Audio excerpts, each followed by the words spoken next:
No one made Dale Robertson hate him more than he did. He was named Dale Robertson.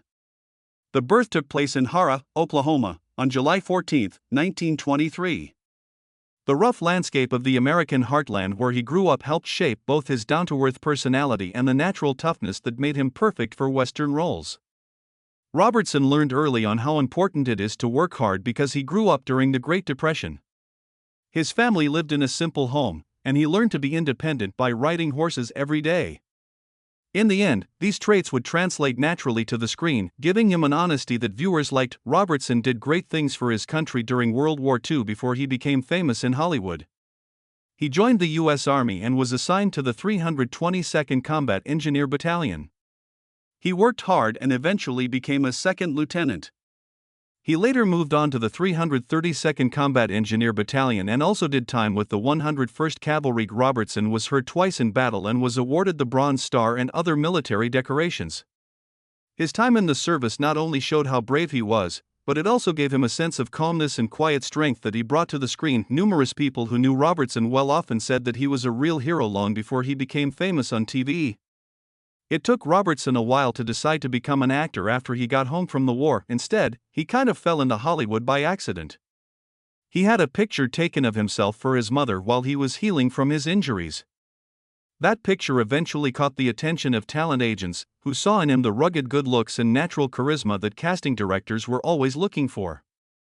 This strange turn of events led to his first small parts in movies in the late 1940s and early 1950s. Soon after, Robertson became associated with the Western genre, which was a very popular film and TV style at the time. His career really took off. The TV show Tales of Wells Fargo, which ran from 1957 to 1962, gave him his most famous role. As the brave, fair, and tough special agent Jim Hardy, he played that role wonderfully. Robertson's calm demeanor and natural ability to ride horses gave the show a realistic feel and helped it stand out from other westerns of the time. Every week, millions of people watched, and Robertson quickly became a well-liked figure in American homes. Robertson continued to build a strong career in film and TV after the Wells Fargo stories ended. He worked with some of Hollywood's biggest stars in movies like The Dakota Incident, 1956, Return of the Texan, 1952, and Sitting Bull, 1954. He also starred in other TV shows, like Iron Horse from 1966 to 1968, and made guest appearances on shows like Dynasty and Dallas in the 1980s, showing how versatile and long-lasting he was as an actor. Even though westerns are what he is most famous for, he didn't just play westerns. He played roles in a wide range of genres and eras of entertainment. Robertson became a main character on the TV show Law of the Lawless in 1964. This show kept him firmly in the Western tradition.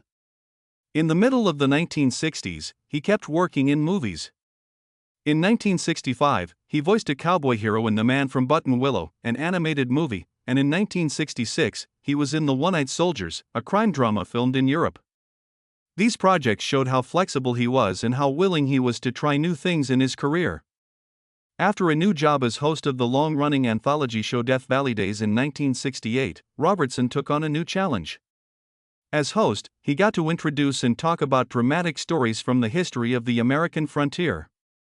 His natural ability to tell stories made him a great fit for the show. Robertson took on a new role in the 1970s when he played real-life FBI agent Melvin Purvis in two TV movies, Melvin Purvis, Man, 1974, and The Kansas City Massacre, 1975. In these movies, Robertson played Purvis in fights against famous gangsters like John Dillinger and Pretty Boy Floyd. His performances were praised for being intense and true to life. Robertson got his start in primetime soap operas in 1981 when he was cast as Walter Lancashire in the first season of Dynasty. The show became a huge hit, and even though Robertson's part only lasted one season, it brought him to the attention of new viewers. In 1983, 2 years later, he was in a TV pilot called Big John, which was the start of his steady work in TV. In 1987, he played the lead role of a rich Texan who quit his business empire to become a crime scene investigator on the NBC crime drama J.J. Starbucks. Robertson did a great job playing J.J. Starbucks, who was both funny and endearing with his country wisdom and bigger-than-life personality. Even though the show was only on for a short time, his fans will always remember it. Robertson kept working even as the end of his career drew near. He was a guest star in 2 episodes of Hearts of the West, a comedy drama show starring Beau Bridges and Lloyd Bridges, in late 1993 and early 1994. These appearances were a fitting end to a career that had lasted almost 50 years. They brought Robertson full circle back to the Western genre that had shaped so much of his work life.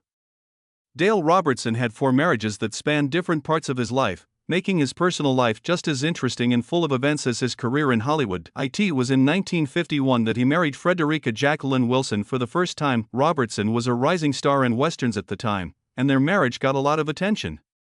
Their marriage ended in divorce in 1956, but it was still a big deal in Robertson's life because they had a daughter together, which made him a dad for the first time. Even though they were no longer married, he had a child with her that he would love forever, and he stayed committed to his role as a parent even though his job required him to work long hours and travel a lot. He married actress Mary Murphy not long after his first marriage ended in 1956. Murphy was best known for her role in The Wild One, 1953, with Marlon Brando. The marriage of 2 famous people in the entertainment business was also newsworthy. But they were only married for a short time. They got divorced that same year. The short length of their marriage made people think that they may have rushed into the relationship because they were too busy with Hollywood life. The annulment meant that the marriage was not valid under the law, almost like it had never happened. But it's still an interesting part of Robertson's personal history that shows how hard it can be for actors to balance personal stability with the demands of fame. Robertson married Lula Mae Robertson in 1959, which was his second marriage. This marriage was much stronger, lasting for almost 20 years, until 1977. He had 2 daughters with Lula Mae, who became his wife. Robertson was known for loving his kids very much. He often said in interviews that family was just as important to him as his job. He got married to Lula Mae during some of the busiest years of his career, when he was in TV shows like The Tales of Wells Fargo and Iron Horse. Even though it was hard to keep up the public image of a tough leading man, he valued his role as a father and husband during this time. However, after 18 years of marriage, they got a divorce, which ended another long part of his life. Richard Robertson got married for the 4th and last time to Susan Robbins in 1980. This marriage lasted the longest, 33 years, until Robertson's death in 2013. Robertson married Susan, who was a lot younger than him. She became his life partner and a source of stability and companionship as he got older. They moved to Yukon, Oklahoma, where Robertson could enjoy a less busy life away from the constant attention of Hollywood. They loved and respected each other very much during their marriage, and Susan was by his side until the very end. The late Dale Robertson never hid his feelings, whether they were about his own work in Hollywood, the people he liked, or the people he couldn't stand. Robertson said that of all the actors he worked with over the course of his long career in movies and TV, there was one man who embodied almost everything he didn't like about the entertainment business. Robert Taylor was that man. From the 1930s to the 1950s, he was the heartthrob of movies. She is often praised as one of MGM's most saleable stars. When Robertson talked about him, he didn't hold back. He made it very clear in both private conversations and honest interviews that I hated him more than anyone else. There were more than just personal differences that made Robertson dislike her. His views were at odds with what was going on.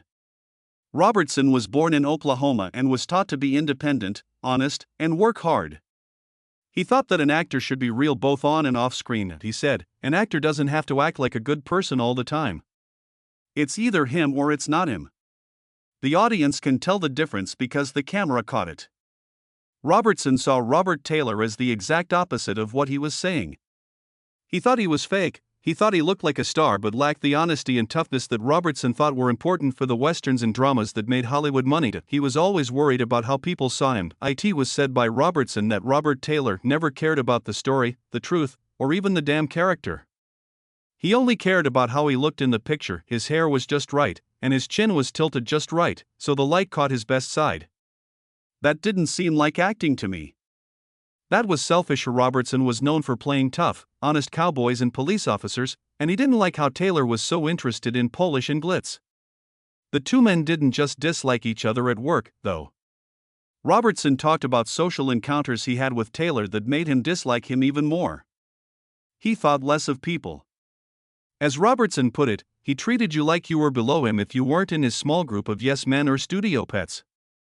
That was never something I stood for. Not from anyone. No matter who he was, I was taught to shake his hand, look him in the eye, and treat him with respect. Robert Taylor believed he was better than everyone else. Politics and loyalty were two more things that caused problems. During the tense years after World War II in Hollywood, Taylor famously testified before the House Un-American Activities Committee and helped name co-workers who were thought to have ties to the communist movement. Robertson thought this was wrong because he valued loyalty more than almost anything else. People who worked with him and trusted him turned their backs on him. In no way could I respect that. I'd rather get put on a blacklist than betray a friend. Robert Taylor did it right away. I learned everything I needed to know about him from that. What really annoyed Robertson was how different Taylor's image was from how he really was. People saw Robertson as a good, patriotic hero, but he insisted it was all a show. Robertson said in a bitter tone that Hollywood changed him into someone he wasn't.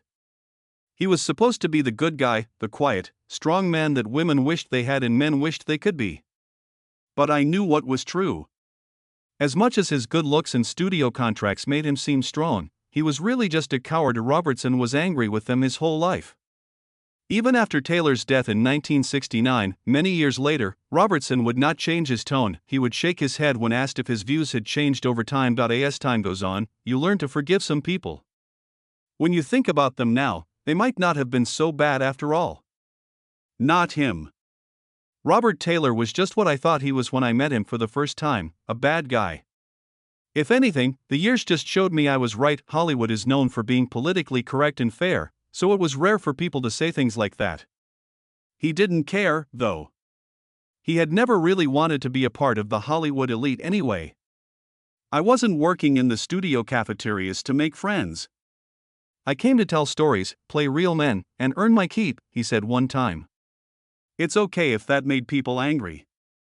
But if there was one feather I was happy to ruffle, it was Robert Taylor's. For Dale Robertson, who was proud of being honest, independent, and loyal, Robert Taylor stood for everything false, shallow, and dishonest in the movie business. Robertson had a lot of respect for many of his co-workers and made lifelong friends with many actors and directors. But he never hesitated to say that Taylor was the one person he could not and would not respect. I'll say it again because I already have. In one interview, Robertson said, "I really hated him more than anyone else, and I never felt bad about that. Not for a second." In his later years, Dale Robertson had to make the hard choice to leave the place he had loved for a long time and move to the San Diego area because his health was getting worse. This move wasn't just a change of scenery, it was necessary because his health was getting worse and worse. A struggle that would be the last part of his amazing journey.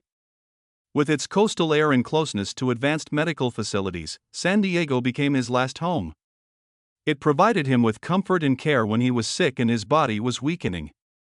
During those months, the actor who used to represent toughness, freedom, and life on screen was quietly going through his toughest and most personal battle off-screen. Despite his strong will and persistent spirit, he was unable to beat the effects of lung cancer and pneumonia.